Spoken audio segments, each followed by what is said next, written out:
Ny fampitaona teto Andasibe nandritry ny herinandro, ireto mpanao gazety misehatra ara-tontolo iainana ireto. Niatrika fampiofanana momba ny asa fanaovan-gazety manatsikafona na manao fanadihadiana lalina, izay notarihiny teo anivo ny ilotera programa vatsiny ny UNESCO vola. Hery vao ho an'ireo mpiofana ny hetsika tahaka izao. Hitako hoe misy zavatra be lehibe niraisina ako na amin'ny fomba fiasa, fomba fitrandrahana, ny fepetra rehetra manodidina ny fanatotosany ny fitantraha-baovao zany momba ny tontolo iainana.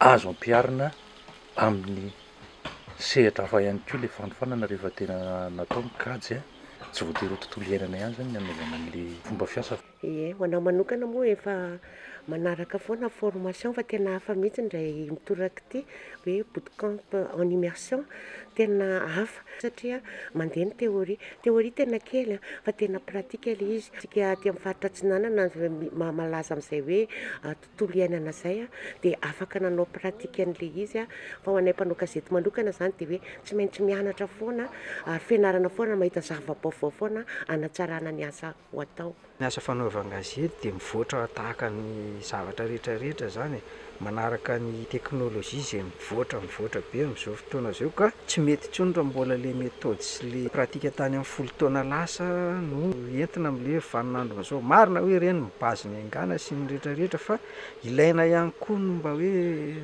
manaraka an'le zava-misy any ivelany zany izay efa hita fa lasa lavitra tokoa.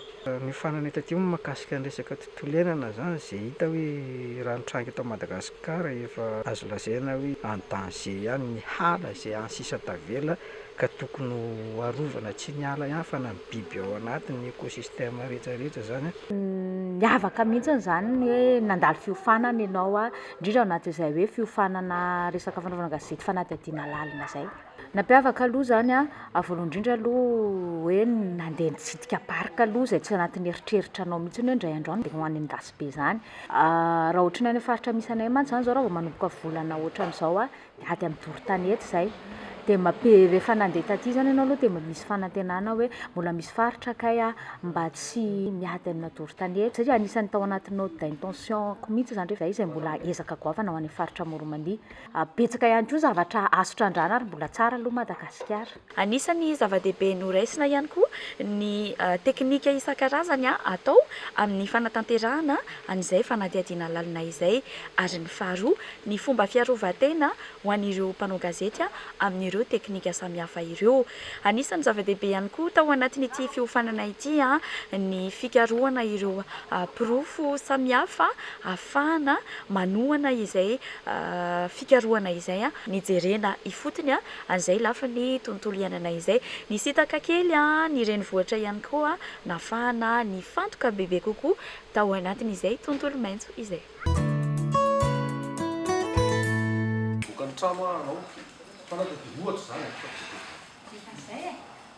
Antony maro no nahatonga ity fampiofanana ity. Ankoatran'ny fivoarana ara-teknôlôjia dia nomena lanja manokana ny resaka ara-tontolo iainana izay tsy afa-misaraka amin'ny fiainantsika zanak'olombelona. Raha jerena amin'ny ankapobeny rehefa miresaka ny tontolo asa gazety sy ny mpanao gazety efa Madagasikara dia mandalo vanim-potoana somary tetezavitra io. Miainga avy any amin'ilay fanaovan-gazety mahazatra teo aloha sy ny fiofona nateraka ny fizakazan'ny teknôlôjia sady miova mafimafy le fiovana zany vokatr'izay teknôlôjia izay. Eo anatrehan'izay ilaina foana ny hiofana, ilaina foana ny mianatra ao antsika mpanao gazety hiverina hoe anjara boky le izy. Famberina andraikitra ao anatin'ny tontolon'ny asa sy amin'ny mpanao gazety eto Madagasikara no mahatonga ny fizarana traikefa ohatran'izao foana zany mba ampitovy ny fahatsapana an'izay fiofona izay sy ny fahafahana miasa ao anatin'ilay fiofona mba tsy ho very ilay io mampanao gazety atsika satria niompana tamin'ny resaka hoe fikaroham-baovao lalina na investigation tontolon'ny tontolo iainana le izy.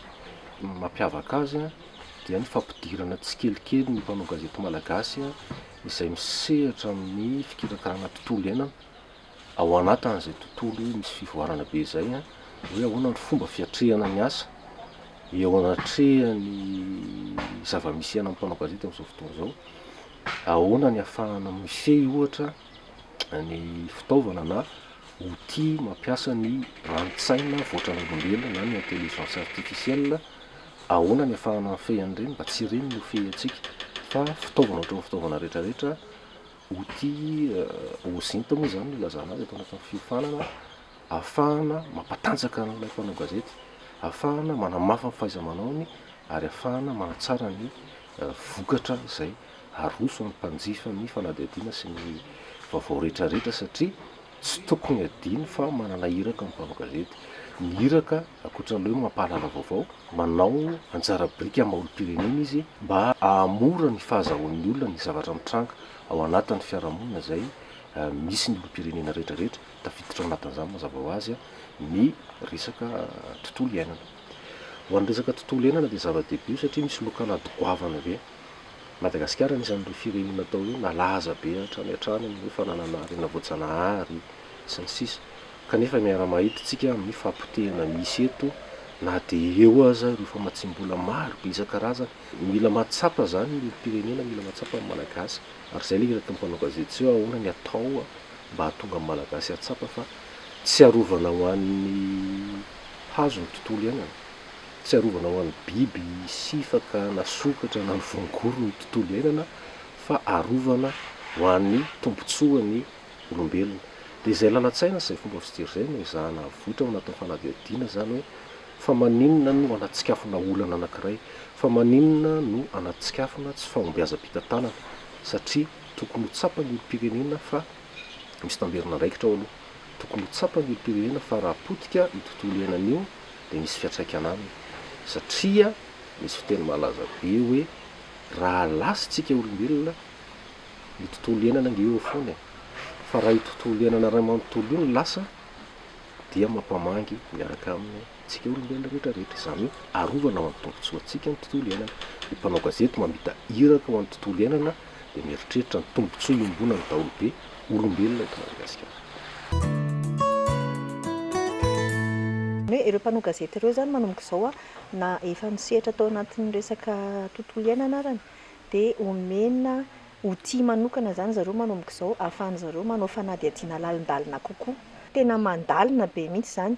Mino zany za hoe ao aorianan'ity fampiofanana ity hisy vokatra fikarohana sy vokatra fanadihadiana avokana mpanao gazety maromaro manomboka eto mikasika ny resaka tontolo iainana eto Madagasikara. Afatra ho an'ny mpanao gazety nouvelle génération zany, le jeune journaliste, hoe aza mitsahatra mikaroka rehefa misy ny fiofanana tahaka izao dia manaova foana fiofanana satria ny zavatra azonao androany dia raha pitso mety misy zava-baovao indray dia aza mitsahatra mihitsy mikaroka dia aza mitsahatra fotsiny amin'ny resaka hoe reportage fotsiny atao fa midira lalandalina kokoa rehefa misy tranga anankiray hitanao hoe tena mety anapotika ny firenena ary indrindra makasika nataontsika hoe intérêt public. Izay moa zany tena zavatra nianarana taty hoe rehefa ohatra ka zavatra misy intérêt public dia hidirana lalandalina kokoa. Sahy tena ataontsika hoe tompon'andraikitra amin'ny fiarovana ny ala, amin'ny fiarovana ny tontolo iainana eto Madagasikara. Dia sahy ihany koa zany manao fanadihadiana lalina rehefa ohatra ka misy zavatra hitanao hoe tsy rariny eto amin'ity firenena ity. Milaza ny fe zany hoe milaza ny tranga fa tsy miteny hoe ity ny tena marina. Izay moa zany tena hafatra. Dia ny farany ny zavatra tena nianarana tato zany partagena tato ho an'ny mpanao gazety hoe manomboka izao andao hanao asa fanaovana gazety tena mendrika, izany hoe professionnel zany.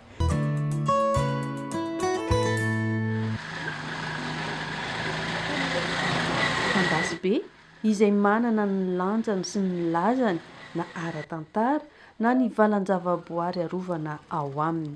Safidiana manokana ny tanàna Mandasibe ahafahan'ireo mpanao gazety milona avy hatrany ao anatin'izany hoe tontolo iainana izany mba ahafahan'zareo mampiatra an'ireo torohay azo ao anatin'ny fampiofanana.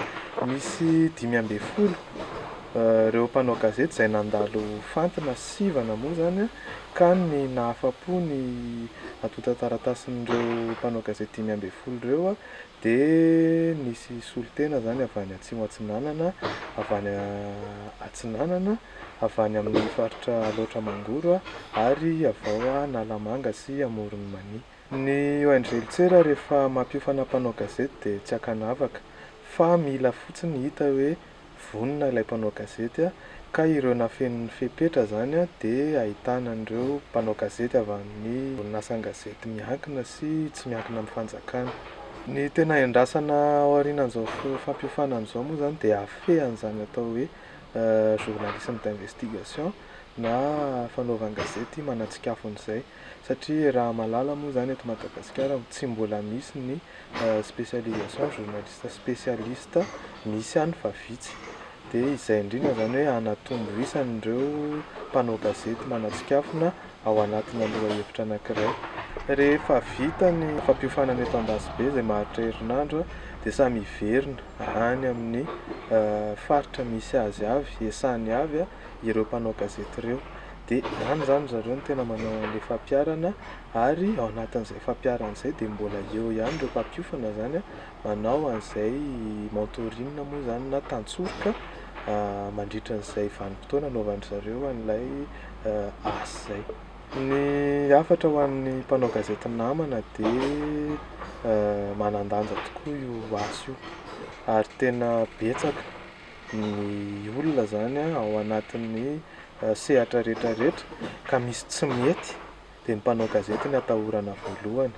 Mila mitazona an'izay toerana izay zany ny mpanao gazety hoe matihanina nefa ihany koa mijanona ao anatin'ny etika sy déontologie zany anatin'ny fanatanterahana ny asa ka tena hoe mpanao gazety mendrika ho ana firenena anankiray zany hafatra ho an'ny vahoaka malagasy moa zany izay manaraka an'ity fandaharana ity dia ny fikajiana ny tontolo iainana daholo ny rehetrarehetra manodidina antsika zany ny atao hoe tontolo iainana fa tsy voatery hoe ala fotsiny ihany ka mila tandrovana, mila arahana ireo fepetra rehetrarehetra mifehan'izany tontolo iainantsika manerana ny nosy izay mba ho voakady tsara ary hiverina ho nosy maitso ity firenenantsika ity.